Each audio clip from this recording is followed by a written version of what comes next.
હે guys very good morning back to another new blog ઉધરમાં જય સોમનાથ જય શ્રી જય માતાજી. અત્યારે સવારના 8 થઈ ગયા છે. ભાઈ હોમવર્ક કરવા બેસી ગયો છે અને આજે મારે લિટરલી ચાલવાના જ જવાનું. 2-3 જણાના મેસેજ આવ્યા ને કે રજા મેં કીધું આજે રજા નાખી દો, દિવસે ચાલી લઈશ, સવારે જાઉં. એનીવે ગાઈસ હોમવર્ક ફિનિશ કરાવું અને પછી હું બાથ લેવા જાઉં, ત્યાં પૂજા કરું, ત્યાં હું નાસ્તો કરું અને પછી મારે છે ને એ છે બાલ્કનીમાં પેલી છે ને કબૂતર બહુ અમને હેરાન કરે, તો એમાં લગાવી દેવાનું જેથી કરીને એકદમ મસ્ત થઈ જાય. તો તમને હમણાં બતાવીશ કઈ જગ્યાએ લગાવવાનું છે. પહેલાં ભાઈનું બધું ફિનિશ કરી નાખો. ઓકે, તેને મળીએ. બહુ મસ્ત મોર્નિંગ છે આજે. યસ, આજે ચાલવાનું ગયો પણ અંદરથી એમ થયું ગયો હોત તો સારું હતું, કારણ કે ઊંઘે ન આવી, અલાર્મ વાગ્યો પછી આમ બહુ પ્રોપર સુવાની જે મજા આવે ને એ નથી આવી. એને કરતાં હું ચાલવા ગયો તો સારું હતું. હવે નેક્સ્ટ ટાઈમ હું ધ્યાન રાખીશ, ગુલ્લી નહીં મારો જતો રહે બધું. હા આંબળેસ પાછું ધીમો માપના 3 કટકા કરી લીધા છે. લગાવી દેવાનું છે. કાંઈ ઊભો હોય કાઢો નાડો. આ ચીમનીનો આ બોક્સ આવી ગયો સુધી લગાવી દેવાનું છે અહીંયા આ મશીનથી.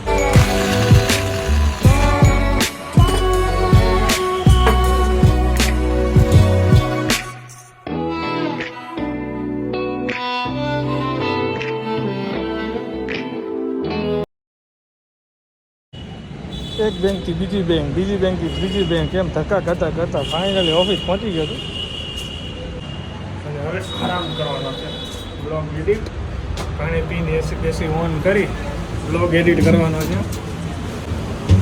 અને સાંજે જવાનું છે આજે હોત્સવમાં. આજનો ટોપિક શું છે ને જોઈ લો. કંકોત્રી આવી છે તો કંકોત્રીમાં બધા લખાશે અને મજા આવશે. શું ક્યાં જવું છે? હેર કટ કરવા. ચાલો ઓફિસથી વર્ક ડન કરીને ઘરે આવો તો ભાઈને હવે હેર કટ કરવાના છે, તો લોંગ થઈ ગયા કટ કરીએ. બાજુમાં છે. હા બોલ. ટૂંકા કરવાના છે. હાલો કરી દઈએ. આજે ન્યૂ સ્ટાઇલ કંઈક કરીએ હો ને.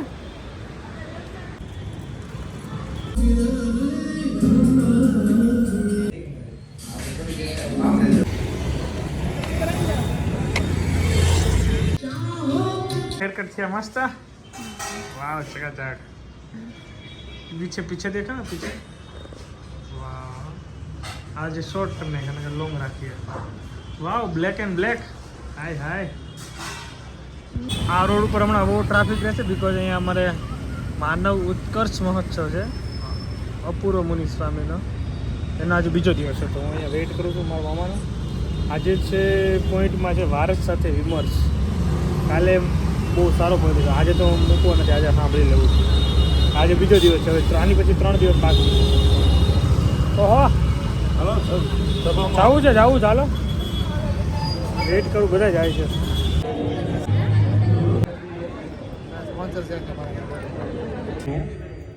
જમણા હાથમાં જળ ભરેલી ચમચી આપણે કોના રૂડા આશીર્વાદ પ્રાપ્ત કરશે. ત્યારબાદ સંસ્થાના વિદ્વાન સંત એવા પૂજ્ય પ્રભુચરણ સ્વામી પાસેથી પ્રસાદ ગ્રહણ કરશે. શ્રી મુકેશ એક દિવસના મહોત્સવની સેવા જેઓના તરફથી પ્રાપ્ત થઈ છે એવા શ્રી દિનેશ. નરેન્દ્ર મોદીને દારૂના પ્યાલા દીધા અમેરિકામાં, યુરોપમાં, તોય નરેન્દ્ર મોદીએ લીધા નહીં. ચૈત્રી નવરાત્રી રહ્યા હતા અને ઉકાળેલું પાણી પીને આયા ખાલી. આ દ્રઢતા. આપણે દ્રઢતા નથી. કોક ખાલી ફાકી ધરે તો હા કે તારું માન રાખવા લઈ લઈએ. હવે એ કઈ લાખ રૂપિયાનું ફાકું છે, ના લઈએ તો હેઠું પડે, એ ખાઈ જાય. એમાં કોકને રાજી રાખવા ફાકીઓ ખાવાની. ઘણા કે મારે તો વ્યસન છોડવું છે પણ છૂટતું નથી. તે વ્યસન તને વળગ્યું છે, તું એને વળગ્યો છે. આપણે એને વળગ્યા છીએ, એ કે આપણને વળગ્યું છે. આપણે દુકાને જઈએ છીએ. ઘણા કે મારે દારૂ નથી પીવો પણ પીવાઈ જાય છે. એક ભાઈ મેં પૂછ્યું, બધું પીવો છો? ના પેલા બે પૂછ્યું, બધું ઇંગ્લિશ ફાવે? મને કે દેશી ના હોય તો ઇંગ્લિશ ફાવે. એટલે બધું ઇંગ્લિશ ભાષાની વાત કરું છું. તો પાછા કે દેશી ના હોય તો ઇંગ્લિશ ફાવે. સુરતમાં તો લગભગ કોઈ અહીંયા પીતું જ નહીં હોય. બરાબર ને? સભામાં તો કોઈ જ ના પીવે ને અહીંયા. જાહેરમાં કોઈ જ ના. અમુક તો એટલા સજ્જન હોય છે, સૂતા પહેલા જ પીવે. હા, પીને હુઈ જવાનું, પછી ધમાલ બમાલ નહીં કરવાની. એટલે હવારે ઘરના સિવાય બીજા કોઈને ખબર પડે નહીં, કારણ પીધો જ. બહુ જ પ્રમાણ વધતું જાય છે દારૂ પીનારાઓનું, અને દુર્જનોમાં નહીં સજ્જનોમાં વધતું જાય છે. આજે હું એટલે આવેશપૂર્વક તમારી સામે આ રજૂઆત કરી રહ્યો છું, તો એ પાછા સ્વીકારતા નથી કે હું ખોટું કરું છું. હું દાંતના ડોક્ટર પાસે રૂટ કેનાલ ટ્રીટમેન્ટ કરાવવા ગયો હતો. તે પેલું વોશ બેસિન નાનકડું હોય દાંતના ડેન્ટિસ્ટ પાસે.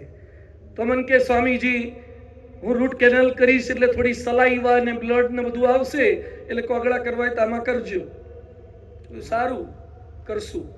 તે હું થૂકું એના કરતા વધારે હારો એ થૂકતો હતો, એ પિચકારીઓ મારતો હતો. પેલા ફાકી ખાતો હારો ડોક્ટર, દાંતનો ડોક્ટર પાછો, અરે ફાકી ખાય.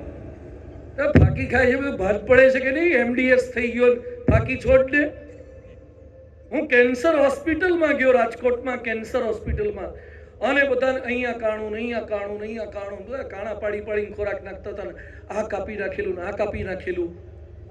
એમાં હું તો આમ થોડો હલી ગયો, ધ્રુજી ગયો. તે જે ભાઈ અમને બતાવવા આવ્યા હતા ને એ જ પાછા ખાતા હતા. અમે એક દર્દીની ખબર કાઢવા ગયા હતા, તો જે બતાવવા આવ્યો હતો ને, અને કેન્સર હોસ્પિટલની સામેનો પાનનો ગલ્લો હારામાં હારો ચાલે છે, ફાકીનો ગલ્લો બહુ જ ચાલે. જે ખબર કાઢવા આવે ને એ બધા ફ્રૂટ લઈને આવે, પેલા દર્દી માટે ફ્રૂટ કે જ્યુસ લઈને આવે, બહાર જઈને પાછા ફાકી ખાય. પછી એ બીમાર પડે એટલે બીજા ફાકી વાળા ફ્રૂટ લઈને આવે, ફાકીમાંથી ફ્રૂટમાં, ફ્રૂટમાંથી ફાકીમાં. આ ધંધા ચાલ્યા જ કરે છે. ખાસ આપણે એક અગત્યની સૂચના ધ્યાનમાં લઈએ. આપણે જ્યારે પણ અહીં અત્યારે 12:30 થઈ ગયા છે અને મજા આવી આજે યાર. આજનો જે ટોપિક હતો ને જે મોજ પીડી છે, ઊંઘ જ નહોતી આવતી, મજા થઈ જવાની. બાકી મારો ટાઈમ છે 11:30 વાગે સુવાનો, પણ ત્યાં 12:30 થઈ ગયા ને ખબર જ ના પડી. અને કાલનો ટોપિક પણ મસ્ત છે, તો કાલે બી જવાનું છે. તો અત્યારે ઘરે પહોંચી ગયો, સુઈ ગયા બધા, હું પણ સુઈ જાઉં. Thank you so much for watching. Like follow કરવાનું ભૂલતા નહીં. જય સોના જય